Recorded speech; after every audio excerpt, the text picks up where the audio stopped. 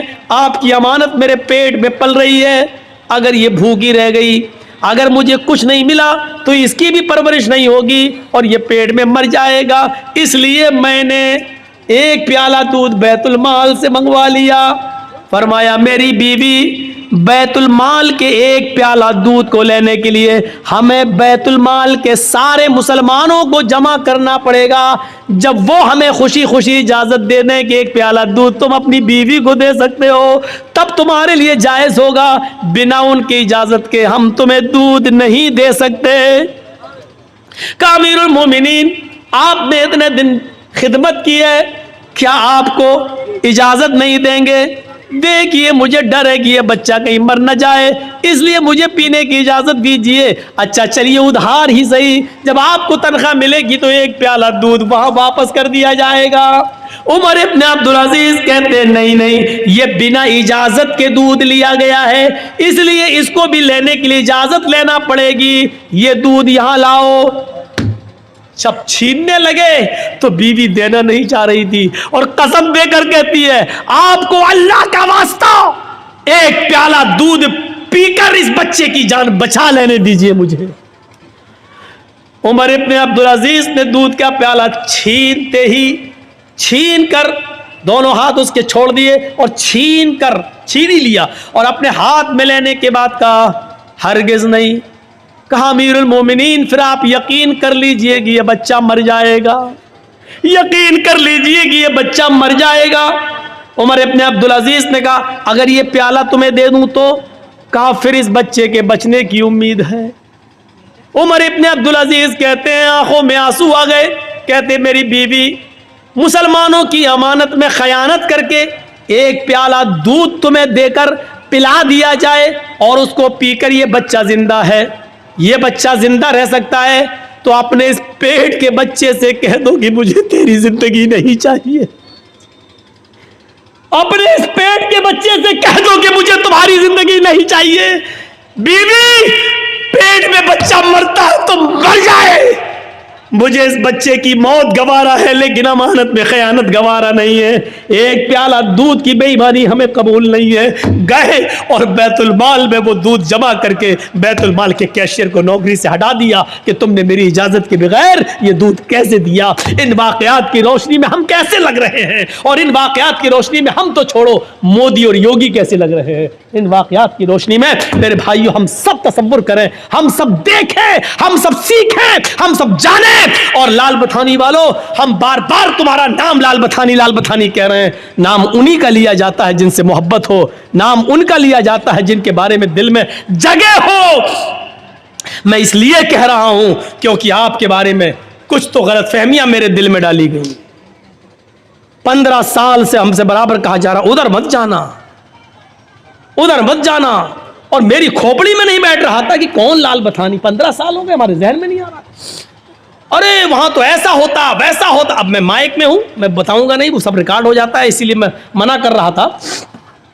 ایسا ہوتا ویسا ہوتا. کوئی نہیں اس دنیا کے اندر, سن لو, کوئی اتنا نیک انسان نہیں ہے کہ جو اتنا بڑا نیک ہو کہ نیکیوں میں اس نے فرشتوں کو فیل کر دیا ہو. کوئی اتنا بڑا نیک بھی نہیں ہے کہ اس کی عبادتیں اتنی زیادہ ہوں کہ اس نے فرشتوں کو سے آگے نکل گیا ہو. اور اس دنیا میں کوئی اتنا گناہ گار بھی نہیں کہ گناہوں میں اس نے ابلیس سے بھی وہ آگے بڑھ گیا ہو. سن لو, ہم اور آپ بیچ میں ہیں. نہ تو اتنے نیک ہیں کہ ہم جبرائیل کو فیل کر دیں, نہ اتنے ہم نیک ہیں کہ فرشتوں کی عبادت سے بڑھ جائیں, نہ اتنے بڑے ہم گناہ گار ہیں کہ ہم ابلیس کو پیچھے کر دیں. اسی لیے فرمایا اللہ کے رسول نے, کل بنی آدم خطاؤن وخیر الخطائین التوابون. ہر ابن آدم سے خطا اور غلطی ہوتی ہے. بہتر غلطی کرنے والا اور بہتر گناہ گار وہ ہے گناہ کر کے اپنی غلطی کی فوراً توبہ کر لے. جان بوجھ کر گناہ نہیں, دھوکے سے گناہ ہو جائے تو اپنی غلطی کی فوراً توبہ کر لے اور اپنے رب کو منا لے, اپنے رب کو راضی کر لے. لال بتھانی کے لوگوں, سنا ہے میں نے, اللہ کرے کہ یہ چیز غلط ہو, اللہ کرے جس نے مجھے بتایا ہو یہ چیز غلط ثابت ہو جائے. سنا ہے کہ جہاں مافیا گیری چلتی ہے, جہاں ہم دوسروں کی زمینوں پر قبضہ کیے ہیں, زمین میری 4 بیگھہ ہے اور ہم 20 بیگھہ کے مالک بنے بیٹھے, جہاں یہ برائی ہمارے اندر ہے, وہاں شراب نوشی بھی بہت زیادہ بڑی ہوئی ہمارے سماج میں, معاشرے میں. جس نے مجھے بتایا, اللہ کرے کہ یہ خبر غلط ہو, لیکن اگر صحیح ہے تو سمجھ لو کہ یہ بہت بڑا جرم عظیم ہے. ابھی سن لیا, حضرت عمر فاروق نے اپنے بیٹے کو بھی کوڑے لگائے اور کیا کہا کہ مجھے عمر ابن عاص پر شک ہے, ایسا ہو سکتا ہے کہ انہوں نے رعایت برتی ہو. میرے بھائیوں, شراب اتنا بڑا جرم عظیم ہے. پہلے تو یہ حرام نہیں ہوئی, اور جب حرام ہوئی تو آپ کو معلوم ہونا چاہیے اس کو کسی مجبوری میں اور کسی بیماری میں بھی پینے کی اجازت نہیں دی اللہ کے نبی صلی اللہ علیہ وسلم نے. شاید آپ کو معلوم ہوگا عمر فاروق کا زمانہ تھا, امیر المومنین کا زمانہ تھا. اس میں ایک بہت بزرگ ایک صحابی تھے جنہوں نے بہت لمبی عمر پائی ہے. اس صحابی کا نام ہے قدامہ ابن مظعون. صحابی کا نام ہے قدامہ ابن مظعون. بہت بزرگ ہو گئے تھے, انہوں نے اللہ کے نبی کا زمانہ بھی پایا. پھر نبی اکرم کے انتقال کے بعد ابو بکر خلیفہ بنے, ان کے بھی زمانہ پایا. ابو بکر کے بعد عمر فاروق آئے تو عمر فاروق کا بھی زمانہ انہوں نے پایا. عمر فاروق کے دور خلافت میں یہ کافی بوڑھے ہو گئے تھے, بہت کمزور ہو چکے تھے. یہ اپنے بچوں کے سہارے اٹھتے تھے اور چلتے تھے, مسجد میں جاتے تھے. کبھی کبھی جب طبیعت ٹھیک ہوتی تھی تو لاٹھی کا سہارا لے کر مسجد میں اپنے آپ پہنچ جاتے تھے, لیکن چلتے تھے لاٹھی لے کر ہی. ایک رات میں ان کو بہت شدید درد ہوا اور اس درد نے اس بزرگ صحابی کو کی نیند حرام کر دی. کروٹ تک بدلنے میں بے چینی ہو رہی تھی, درد سے کراہ رہے تھے. لیکن سوال یہ کہ رات میں طبیب کون ملے گا, حکیم کون ملے, نہیں تھا. تو گھر میں پرانے زمانے کی ایک شراب کی بوتل رکھی ہوئی تھی. کسی نے کہا, قدامہ ابن مظعون سے, گھر میں کسی فرد نے کہا کہ ایک کام کریے ابو, یہ تھوڑی سی شراب آدھی بوتل پی لیجئے, اتنی پی لیجئے کہ آپ کو نیند آ جائے. ہوتا ہی ہے, آدمی جب درد سے کراتا ہے تو ڈاکٹر ٹیبلٹ دے دیتا ہے, نیند کی گولی دے دیتا ہے, وہ آپ کھا لیجئے سو جائیں گے. یاد رکھنا, نیند کی گولی کھانا اور شراب پینا دونوں ایک درجے میں داخل ہے. لیکن ڈاکٹر جب نیند کی گولی تجویز کر دے تو جتنے پاور کی لکھے گا اتنے پاور کی دوا آپ استعمال کر سکتے ہیں بطور دوا کے. شریعت اس بات کی اجازت دیتی ہے. ڈاکٹر نے لکھا ہے ہلکے پاور کی 0.25 اور ہم کھا رہے ہیں 0.5 یعنی ڈبل پاور کی, تو آپ یہ شراب پی رہے ہیں, یہ جرم ہے, پھر آپ کا, پھر گناہ گار ہیں آپ. ڈاکٹر اگر آپ کو لکھ رہا ہے 54 بھر کی اور آپ کھا رہے ہیں 98 بھر کی, تو اس کا مطلب یہ ہے کہ آپ شراب پی رہے ہیں. ڈاکٹر کے مشورے کے مطابق, ڈاکٹر وہ بھی MBBS MD ڈاکٹر جو دواؤں میں ماہر, جھولا چھاپ نہیں جو سائیکل لے کے دوڑتے رہتے ہیں اور خود مریض ڈھونڈتے ہیں, ان کا یہ نہیں, ان کو تو خود ہی نہیں معلوم ہوتے کہ کون سے پاور کی دوا استعمال کی جائے. تو قدامہ ابن مظعون کو کسی نے کہا کہ آپ شراب پی لیجئے, اتنی پی لیجئے کہ آپ کو نیند آ جائے, کیونکہ مجبوری ہے, آپ درد سے کراہ رہے ہیں, آپ کم سے کم آرام سے سو جائیں گے. قدامہ ابن مظعون نے سوچا کہ ہاں چلو مجبوری ہے, درد کی وجہ سے, ہم کوئی شرابی تھوڑی ہیں, حرام ہو چکی ہے, لیکن درد ہو رہا ہے تو بطور دوا کے ہم اس کو استعمال کر لیتے ہیں. تو قدامہ ابن مظعون نے بڑھاپے میں تھوڑی سی شراب پی لی, اتنی پی لی کہ ان کو نیند آ گئی. دھیرے دھیرے یہ خبر ابو ہریرہ کو پتہ چلی, ابو ہریرہ رضی اللہ تعالیٰ عنہ کے ذریعے دوسرے صحابہ کو پتہ چلی, پھر دوسرے صحابہ کے ذریعے صبح ہوتے ہوتے شام ہوتے ہوتے یہ خبر حضرت عمر فاروق کو مل گئی. حضرت عمر فاروق کو ملی کہ قدامہ ابن مظعون نے اس بزرگی میں شراب پی لی. صبح ہوئی, دوسرا تیسرے دن ان کو بلایا گیا, اپنے بیٹے, ان کے اپنے بیٹے سہارا دے کر آئے. قدامہ ابن مظعون عمر فاروق کے سامنے کھڑے ہیں اور دیکھیے تم تو تندرستی میں شراب پیتے ہو, قدامہ ابن مظعون بوڑھے ہیں اور بیماری میں شراب پی لی تھی. حضرت عمر فاروق نے کہا ہے قدامہ میں نے سنا ہے کہ تم نے شراب پی ہے پرسوں. قدامہ ابن مظعون کہتے ہیں ہاں آپ نے صحیح سنا ہے, لیکن آپ نے شاید یہ نہیں سنا کہ میں نے کس وجہ سے شراب پی. رات میں کوئی حکیم نہیں ملا اور درد نے مجھے بے چین کر دیا تھا, تو میں نے سونے کے لیے, نیند آ جائے اور درد سے مجھے چھٹکارا مل جائے, اس لیے میں نے اتنی شراب پی لی تھی. حضرت عمر فاروق نے ایک میٹنگ بلائی اور کہا تم لوگ بہت سے صحابہ اللہ کے نبی کے زمانے میں بھی موجود تھے, آج مجھے یہ بتاؤ کیا اللہ کے رسول نے کبھی کسی صحابی کو مجبوری میں بھی, کسی بیماری میں بھی شراب پینے کی اجازت دی ہے؟ اگر ایک واقعہ مجھے مل جائے کہ بیماری میں کسی کو شراب پلائی ہو تو میں قدامہ ابن مظعون کو چھوڑ دوں گا. لیکن کسی بھی صحابی نے جواب نہیں دیا, سب نے کہا کہ مجبوری میں بھی اور بیماری میں بھی اللہ کے نبی نے کسی کو شراب پینے کی اجازت نہیں دی.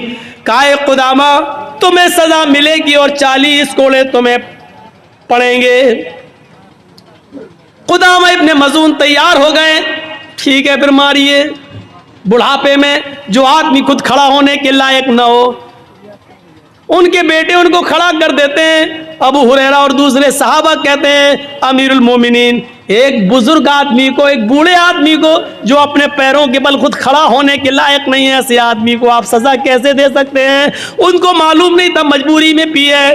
حضرت عمر کہتے ہیں ابو ہریرہ اپنی بات اپنی پاکٹ میں رکھو, یا مجھے مجبوری میں شراب پینے کی کوئی دلیل دے دو کہ اللہ کے رسول نے کبھی کسی کو بیماری میں شراب پینے کی اجازت دی ہو, اور جب تک یہ دلیل نہیں دو گے میں کسی کی بات نہیں مانوں گا.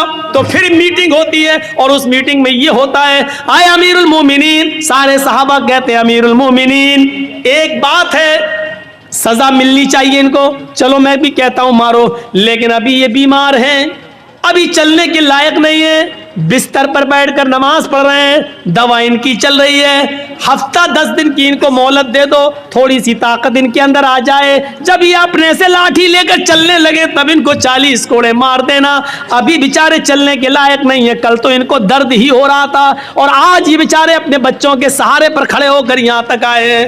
حضرت عمر فاروق نے کہا سوری, میں تمہاری اس پیشکش کو بھی نہیں مان سکتا. مان لو میں نے ان کو 10 دن کی مہلت دے دی, 15 دن کی مہلت دے دی, ایک مجرم میرے سامنے کھڑا ہے اور میں نے ان کو 20 دن کی 10 دن کی مہلت دے دی, لیکن اس مہلت سے پہلے میں ہی انتقال کر جاؤں تو کل قیامت کے دن میں اپنے رب کو کیا جواب دوں گا؟ جب میرا رب کل مجھ سے پوچھے گا مجرم مل گیا تھا پھر تم نے سزا کیوں نہیں دی, اس کی سزا کو ملتوی کیوں کر دیا؟ یہ سزا آج ہی ملے گی. اور پھر حضرت عمر فاروق نے 2 لوگوں کے سہاروں پر حضرت قدامہ ابن مظعون کو کھڑا کر دیا اور اسی بیماری کے اندر ان کو 40 کوڑے مارے گئے. 40 کوڑے پڑنے کے بعد قدامہ ابن مظعون کی ہڈیاں اتنی کمزور ہو گئی کہ پھر وہ 1 سال 1.5 سال 2 سال جتنے دن زندہ رہے پھر وہ لیٹرین بستری پہ کیا کرتے تھے, پھر وہ کھانا بستر پہ کھایا کرتے تھے, پھر وہ پوری زندگی بستر سے اٹھ نہیں سکے اور مسجد میں نماز پڑھنے نہیں جا سکے. ان کی پھر پوری زندگی کی نماز مسجد کے اندر ہی, گھر کے اندر بستر پہ ہوئی اور ان کے گھر والوں نے ان کو اسی بستر پر لیٹرین کرائی ہے, پھر اسی بستر پر ان کا انتقال ہوتا ہے. یہ سب کچھ برداشت کر لیا لیکن حضرت عمر فاروق نے ان کی سزا ملتوی نہیں کی. آپ اندازہ لگا سکتے ہیں ایک بوڑھے آدمی کو بھی سزا دی گئی 40 کوڑے مارے گئے جبکہ اس نے بیماری میں اور مجبوری میں اور درد کی وجہ سے شراب پی, لیکن قدامہ کو بھی سزا دی جاتی ہے. میرے بھائیوں پھر ہم تو نوجوانی کے عالم میں شراب پی رہے ہیں, ہم کہاں ہیں, ہماری حیثیت کیا ہے. 3:05 ہو چکے ہیں میرے بھائیوں. کل کا میرا پروگرام حیدرآباد, اور حیدرآباد سے بائی روڈ پھر جانا ہے مجھے 200 کلومیٹر کرنول, ڈسٹرکٹ کرنول میں, وہاں میرا پروگرام ہے. باگڈورا بھی مجھے جانا ہے, میری 10 بجے کی فلائٹ ہے. میرے بھائیوں اس صورت میں آپ کے پاس پہنچا ہوں, اللہ سے دعا کیجئے کہ بار الہ ہمیں جب تک زندہ رکھ, تقوی کے ساتھ اسلام پر زندہ رکھ, اور جب ہمارا خاتمہ ہو تو ایمان پر ہمارا خاتمہ فرما. کیا ہے یہ یہ ڈریم 11 کیا, دیکھیے جو چیز ہم خود نہیں جانتے ہیں یہ ہوتی کیا ہے, تو اس کے وہ کسی بھی قسم کا جوا ہو, جوا سارے کے سارے حرام ہے یار. اس میں پوچھنا کیا ہے, اگر شرط لگا کر کھیل رہے ہیں آپ, دو پارٹی بھی اگر کھیل رہی ہے, چلو 500 روپے تم دو 500 ہم دیں, جو جیتے گا اس کو 1000 دے دیا جائے گا, یہ بھی جوا ہے, یہ بھی جوا ہے. یہ تو بہت بڑی چیزیں ہیں.